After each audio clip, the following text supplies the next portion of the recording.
May I say how sensible I am of the honor?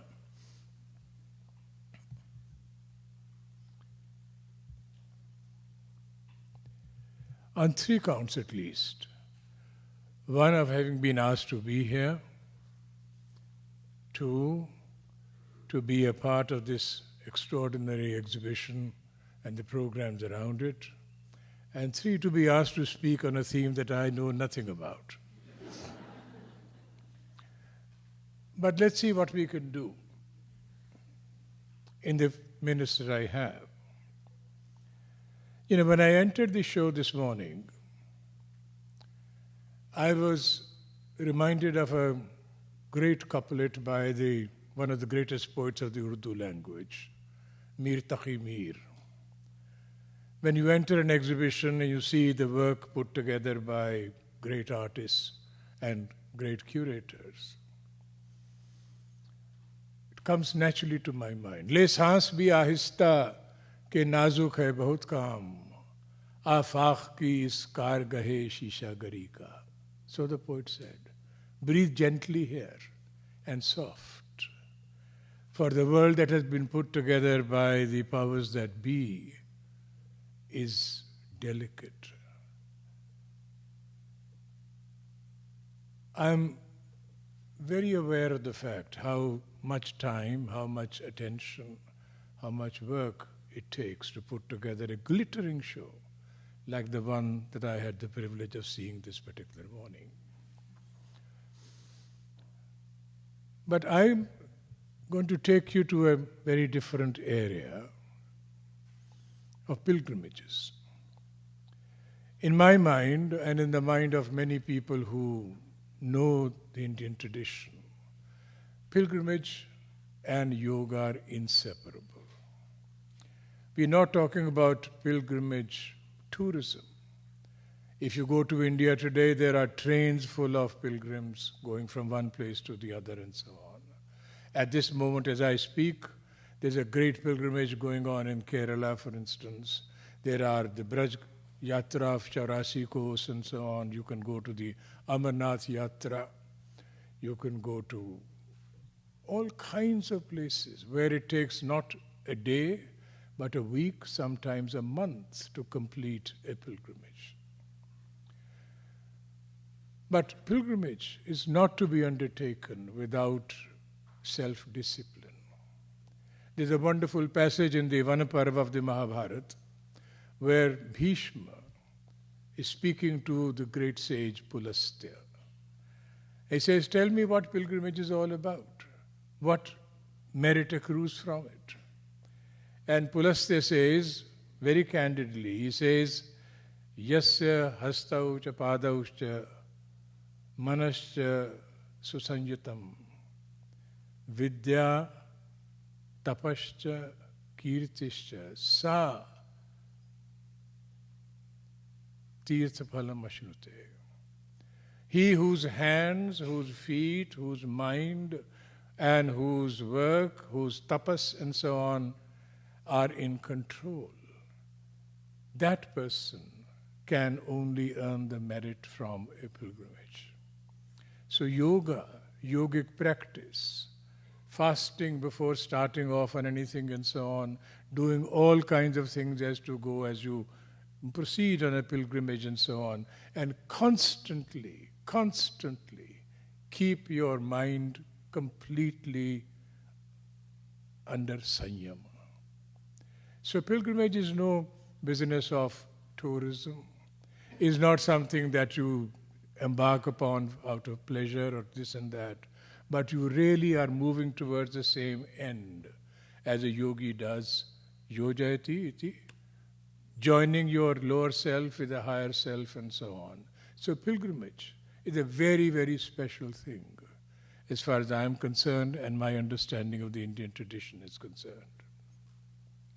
But I'm basically here also to share with you something that I delight in, new discoveries. There are in the exhibition 4 paintings from the Pahadi region which I was able to identify as coming from a series called the Kar-Kalpa. These paintings have been around for a long time. There have been speculations, not a great discussion, but speculations about it, as to who are these 5 people who are moving through these icy terrains and so on and so forth. And I had the privilege of talking to someone who led me to a particular text called the Kar-Kalpa. And I'll take you through a large number of images of that, because the largest part of the series of the Kar-Kalpa paintings in the National Museum in Delhi, 11 of them. There must have been something like 50 odd. 2 series are painted, but I'll talk to you about that a little later. But what are we doing, basically? I take you to a place of pilgrimage like Haridwar, where the Ganga debouches from the mountains into the plains, one of the most sacred sites of India. And most people go to Haridwar to earn merit, as also to perform a ritual. And the ritual is of immersing the ashes of the dead or the deceased in the holy waters. But an image sticks in my mind very, very clearly. When you release the ashes of the departed, that bundle, that cloth bag, among those ashes, a tiny little piece of jewelry, some silver, most often a small piece of gold, which is offered to the holy waters as homage.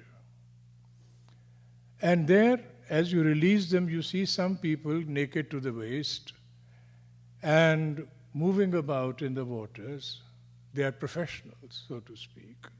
They hold in their hands, today if you go there, large pieces of glass, which they keep very skillfully, artfully, directing in such a manner that the sunlight passes through that glass, and they are able to see close to the bank that tiny little piece of gold of whoever. And they dive and pick it up and so on, come out with it. An art historian is a little like that. We are divers. We see an object and pounce upon it, hawk-like, so to speak. When I was able to link these paintings, there are 4 of them here, but a great many scattered all over the world, I felt as if there was some sense of achievement, not achievement, but satisfaction, that one has finally been able to pin these particular paintings down. But we have to piece things together. There are a few images that you are very familiar with, a few that you may not have seen before, like this one. It's a detail that I'm showing you to begin with. I think it is an image of a temple. I'll show you the whole picture in a moment from now, called Triloknath in the Lahul area of the Kullu Valley, above the Kullu Valley in Himachal Pradesh. It was a Hindu temple at one particular time and was taken over by the Buddhists. So it is pilgrims of all denominations from the Hindu faith and Buddhist faith gather there every year. But how does the painter see it? Now, these icy peaks that you see for yourself, this detail, to me, it is as if the painter is seeing them as great hoods of the Shesha, the cosmic serpent, or Vasuki, who knows. But they are there, overpowering, standing there in this particular fashion. And when we come down on the same page, it's a small painting, not more than 8 inches in height. Then we see the temple, and we see the image of Nandi, the great bull, seated facing Shiva, who is enshrined there. But there are all these tiny little objects, people moving about as pilgrims, and it's not only the main temple that they are witnessing or they are entering, but there are subsidiary shrines here, there, everywhere. The painter is not a philosopher. He is not a thinker in the ordinary sense of the term that we understand it, but in his mind there are images which are swirling around, and he puts them together in this extraordinary fashion like this.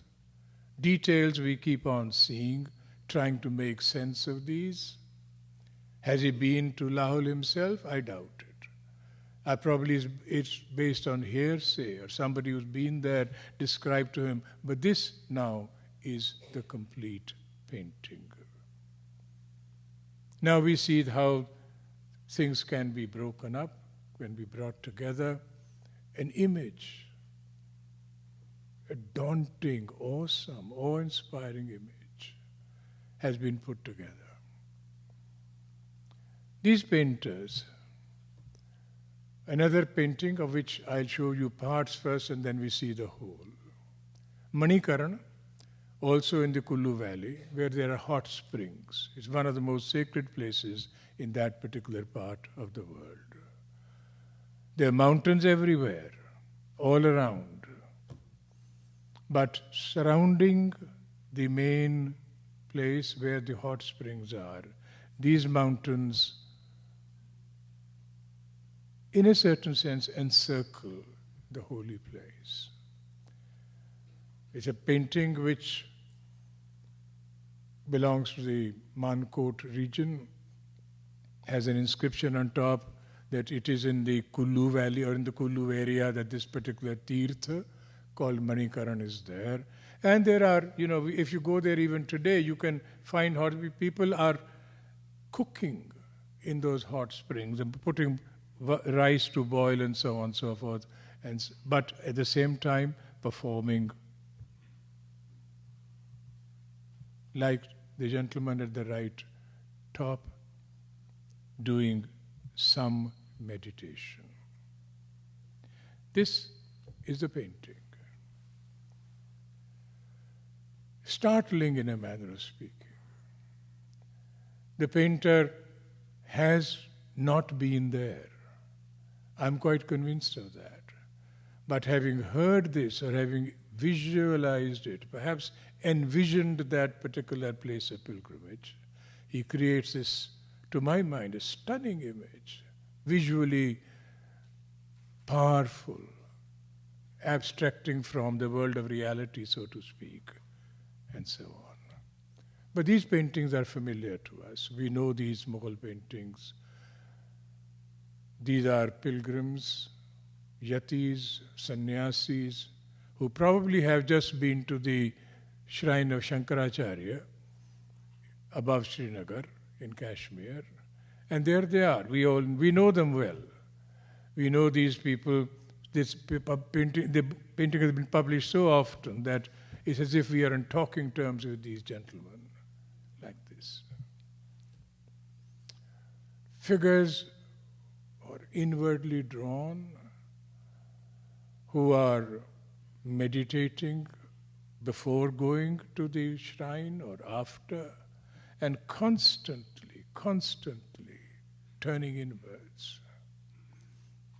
This image, which Deborah came and saw and was very fond of, was wanted to have for this particular show, now in the Chandigarh Museum. What are these gentlemen doing? They are the saptarishis, the 7 great sages of India. Their numbers remain constant, the names vary, but each one of them is inscribed with the names, Vashishta, Vishwamitra, Atri, Bharadwaj, and so on. And all seated around, in a kind of a circle. Nobody's talking to anyone else, everyone doing his own thing, and a pile of ashes, like yogis have, in the midst of this particular circle. Once again, I find this a moving image. Also from Mankot, a tiny little principality in that particular area.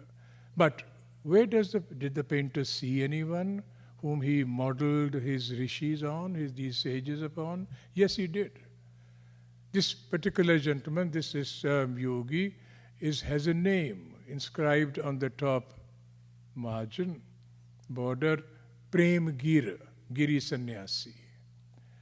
Now, Prem Giri Sannyasi must have been known to the painter. The painter must have seen him, and he uses him as a model for the sannyasi that we see at the top right and so on. So what are we talking about? Essentially, there is that wonderful, exciting, ebullient coming together of observation and imagination. Now these pilgrims, whether they are Jain yatis or sannyasis of the Giri, Puri order, who knows? But these paintings that we are now beginning to enter, this is one that you've seen several times over in the exhibition, I'm quite sure. I'll begin with these 4 images, not dwell on them for too long. I was wondering to myself, how many minutes do I have to speak? And I was reminded of a place where I was, and I said, how many minutes I have? You have 15 minutes, after which we switch off the speakers. You could speak as long as you like.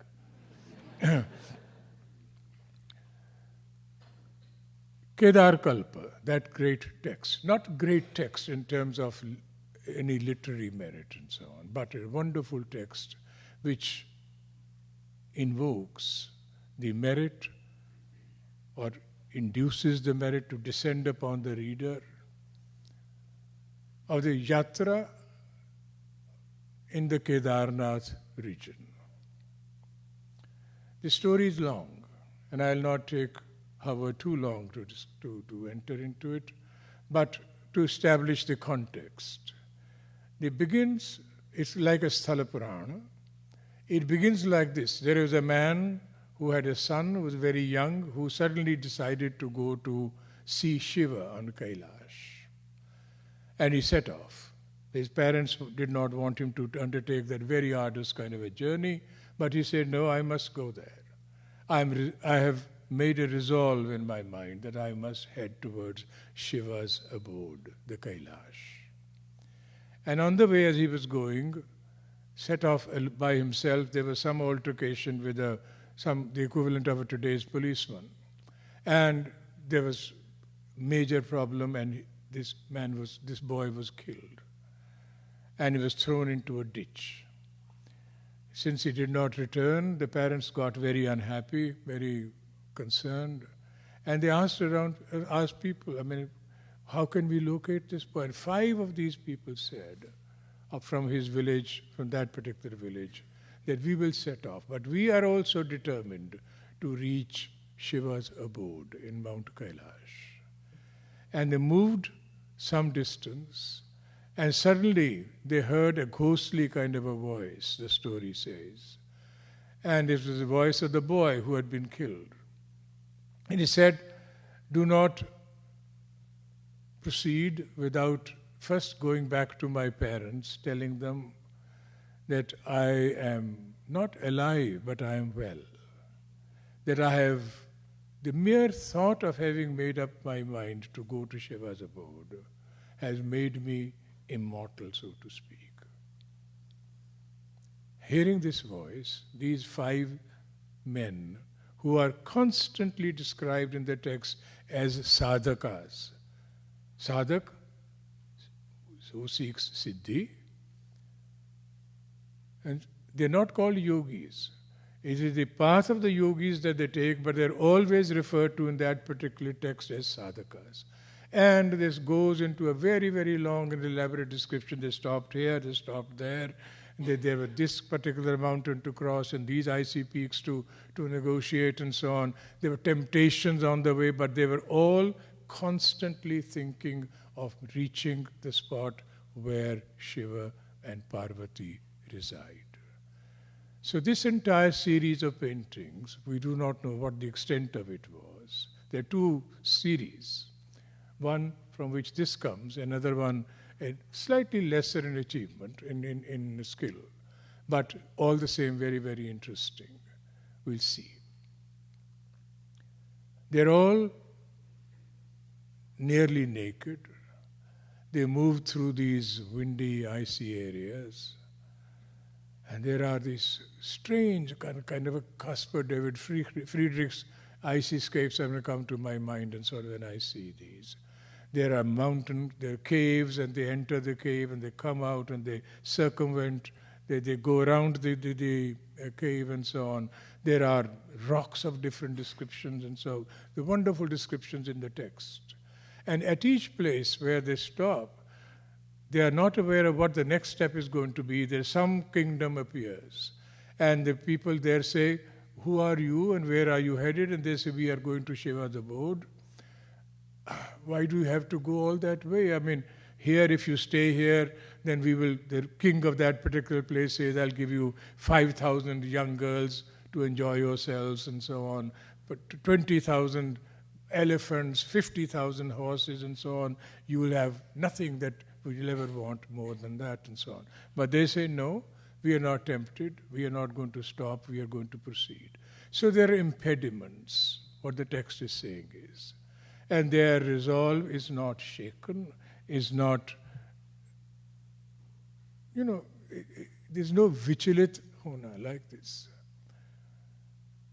In the process, it goes on forever. Their appearances change. Sometimes they grow beards, sometimes they shave their heads, and so on. So, I mean, when you see a painting like this, I mean, you almost, shiver with cold. I mean, this is what the painter is able to achieve.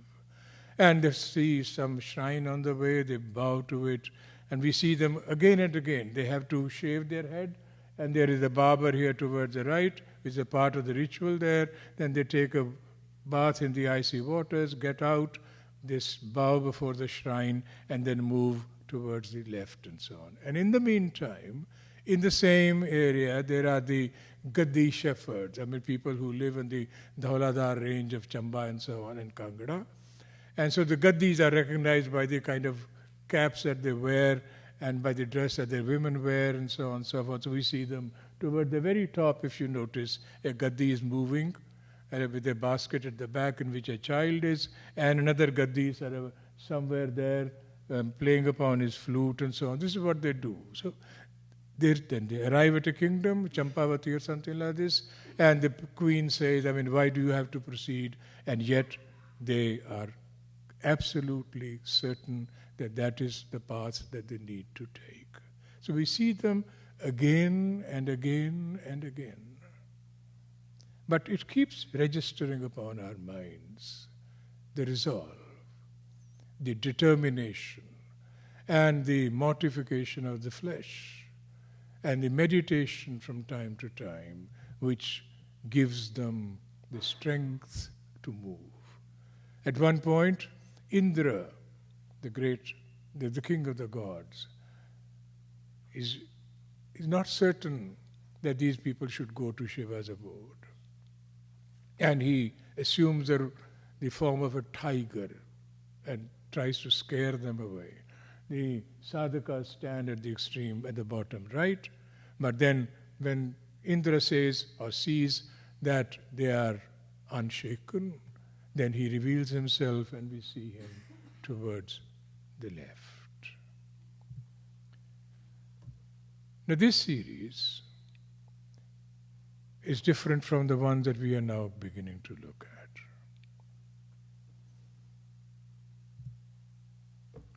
This painting, I think there is an equivalent of this in the Philadelphia Museum of Art. I thought this was the end of the series, where these people arrive and see Shiva and Parvati seated, and Kartikeya, the son of Shiva and Parvati, is listening. This is, in fact, the beginning of this particular series, because Kartikeya is the one who's hearing the tale as narrated to him by his father, Shiva. This carries the number 2 on the top margin, which tells us that it's the beginning of the story rather than the end. Fair painting, not great painting in terms of skill of the painter and so on, but all the same, when you see them from a little closer, when we get to familiarize yourself with the kind of idealized forms that the painter had in his mind, then you start feeling comfortable with looking at this entire series, boring as it might appear, image after image after image, in which these 5 sadhakas keep appearing. But there are wonderful passages in these which I think one needs to look at with the degree of care and respect that they deserve. Shiva's bull, Nandi, sits listening as intently as Kartikeya is, because he is wisdom incarnate himself.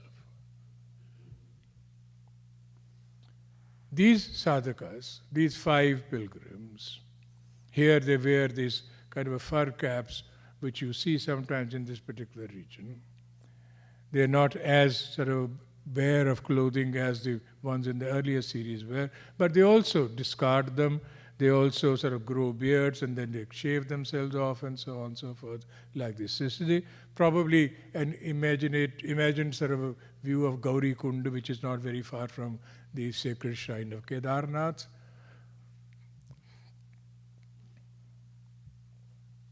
As I said, the drawing is not as skilled as in the other series, but when we see the entirety of it, one understands that the painter is piecing together an image of a great pilgrimage which involves yogic practices.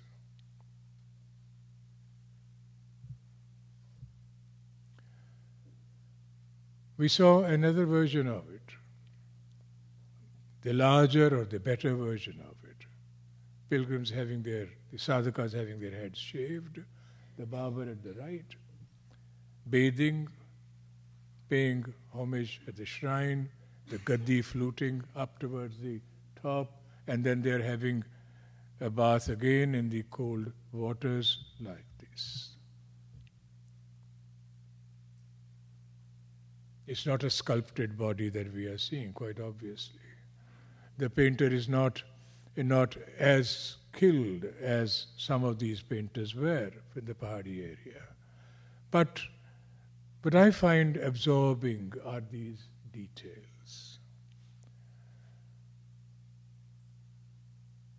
These details, imagined rather than observed, quite obviously, where everything gets mixed up, observation and imagination. The painter is creating an image of bleak, icy, eerie landscapes, like this. Now if we let our eye glance over these and skim over the surface and so on, one is apt to miss these details, but there is something there. I think something quite exciting visually. This detail occupies only about 2 inches by 3 inches or so of the surface of the leaf, but there is something in there. So the Kar-Kalpa proceeds like this, painting after painting, showing the 5 sadhakas moving through these. We saw another version of it. They arrive at an area, at a place where they have to cross the moon. Now the other painter had painted a kind of a crescent moon, and here the moon has become a kind of a rock, but they have succeeded in crossing it. They are going around, circumambulating the cave, but you can keep counting them. The 5 of them always appear once, twice, 3 times, 4 times within the same frame. Some of them are looking at us as if hoping to be photographed and so on, like that. But they arrive here at a place where, the way the painter breaks this particular page up, the icy heights on the one hand, and then they suddenly see a kind of a golden nagari where they will descend and where the queen will try and dissuade them in fact, from proceeding further.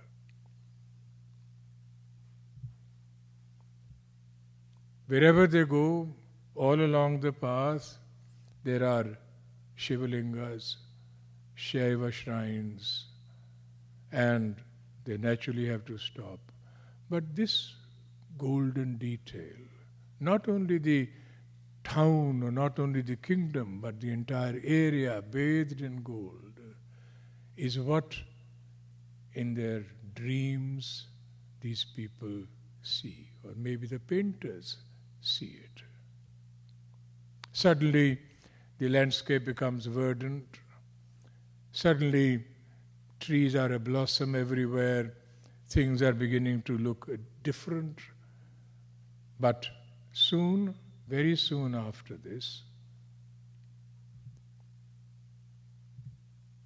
is folio 9, incidentally, things again change. And they're back to those icy peaks through which they walk.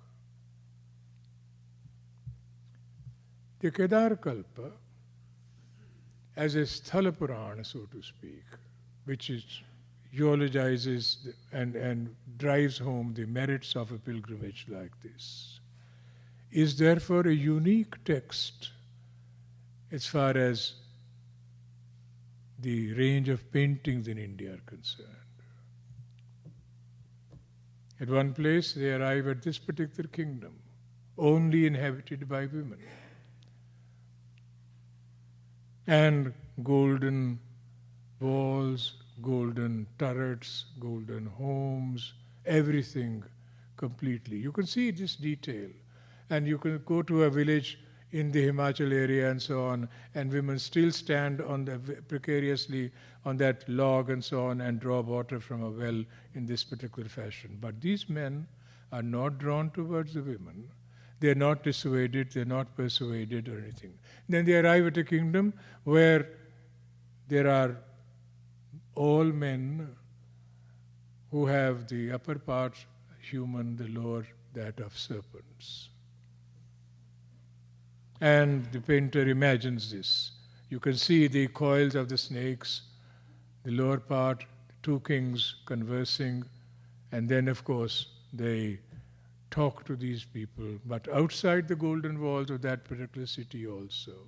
Not only these 5 sadhakas, but others are doing pranayam, telling beads, reading from texts.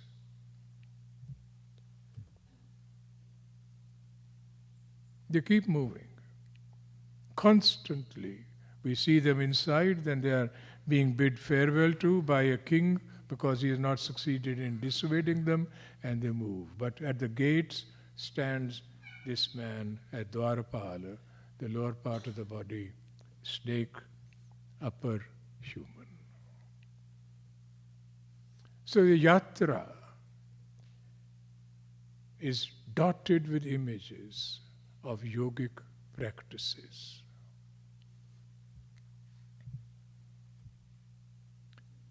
And they arrive at the kingdom,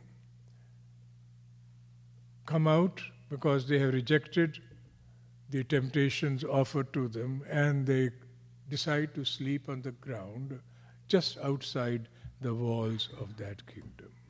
Here, everyone is paying homage to Shiva's emblem, the linga, and outside they sleep. And in their dreams, and this is the first encouraging sign they have, that they are getting close to Kailash, the mountain on which Shiva resides. Because in their dream they see Shiva.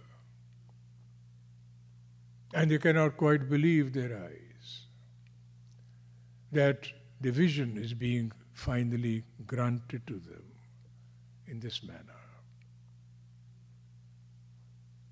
We do not know where it ends. I'm sure there is a leaf somewhere in some collection where the 5 sadhakas finally arrive at Mount Kailash.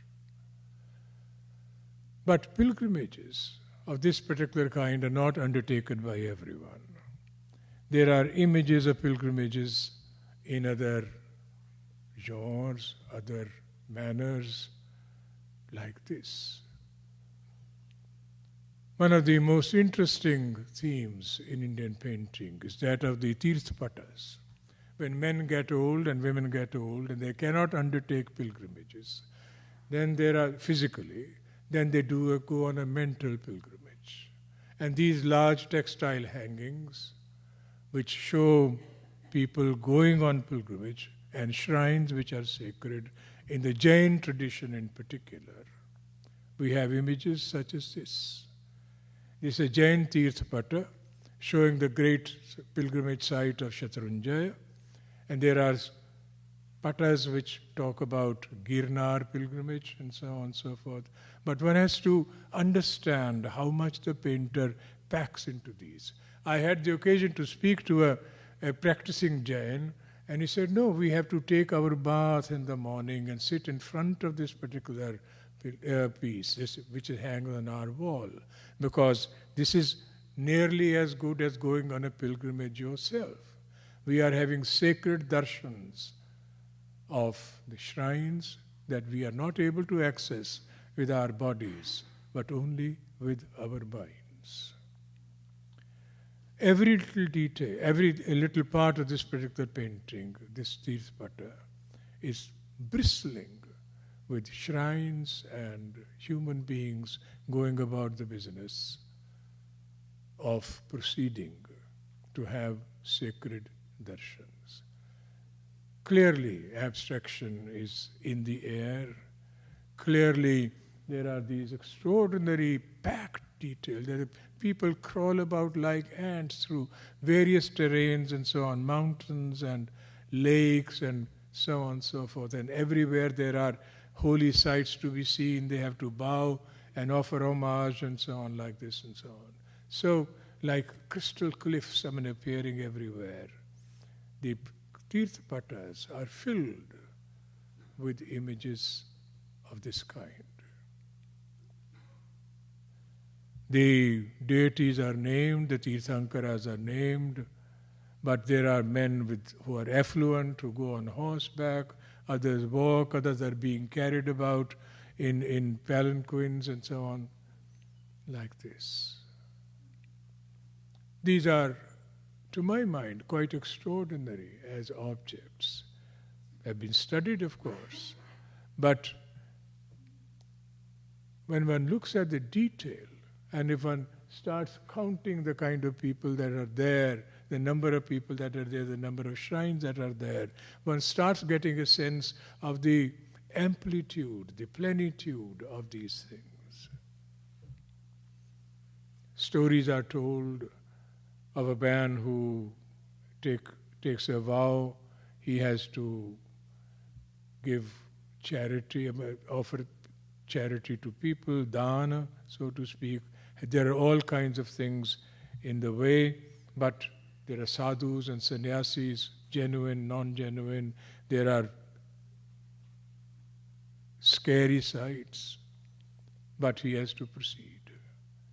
If you go to Nathadwara, in Rajasthan, of course, not far from Udaipur, as we all know, we can get images of this particular kind. You can enter this particular place through this gate or that gate, and you can go on the Chaurasi Kos Yatra in the Braj area, where there are these great big pilgrim patas which painters produce and devotees pay homage to. These images meant something to people. These images bring them close to the object of their desire. These are large textile hangings, and these are all sacred shrines, everything, the entire Brajabhumi dotted with areas where Krishna used to do this here, or he did this here, and so on. And so you can imagine it's a great big textile hanging on which there are shrines everywhere, and people take not a day, not a week, but months to go from one shrine to the other. This painting, which has been assigned to Jaipur, but I'm pretty sure it's a Pahadi painting, is a Samavasarana, which is also an occasion for a pilgrimage.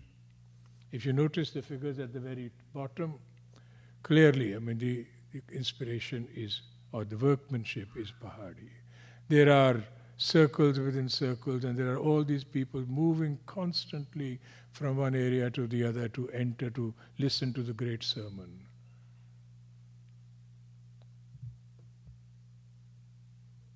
But this, quite exceptional as a painting, not greatly well painted in the San Diego, in the Binney collection.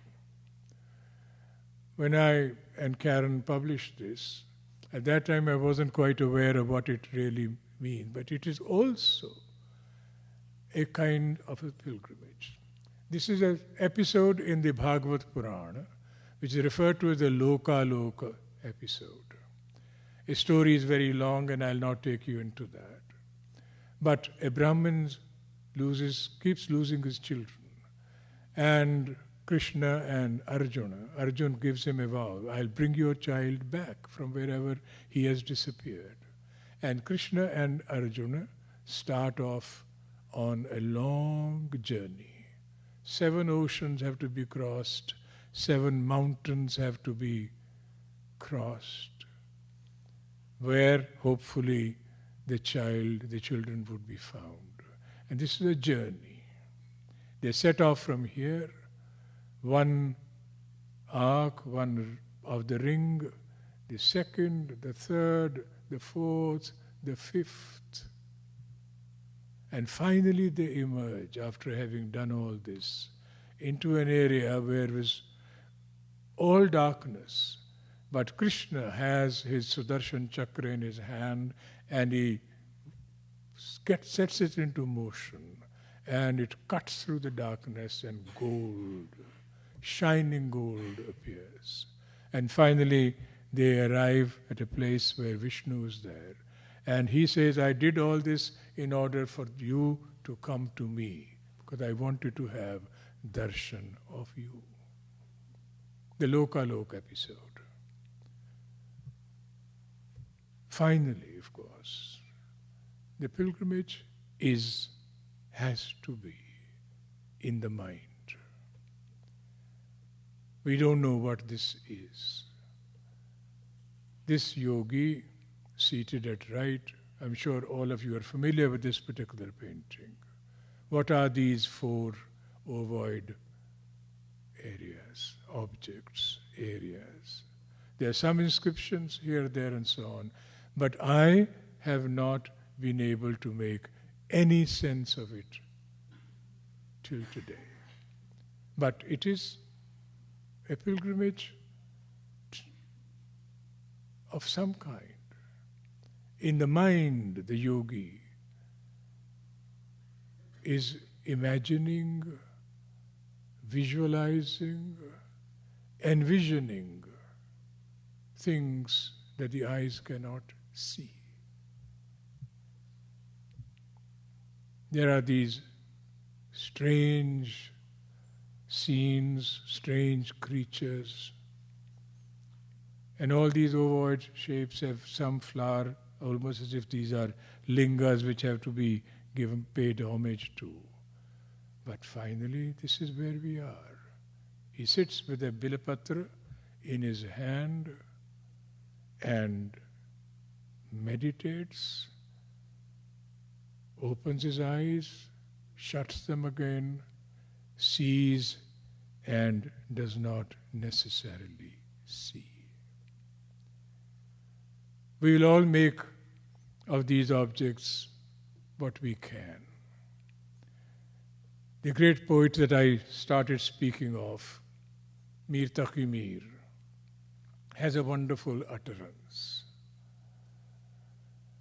Moh taka kare hai jis tiska, hairati hai ye aina kiska. Talks about a man, about a mirror. This mirror, you hold it in your hand, and you have to imagine that this is being held in the hand.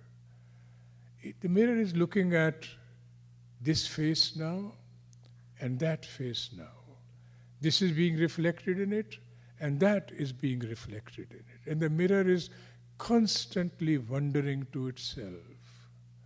Hairati hai is wonderstruck, is constantly wondering, who do I belong to?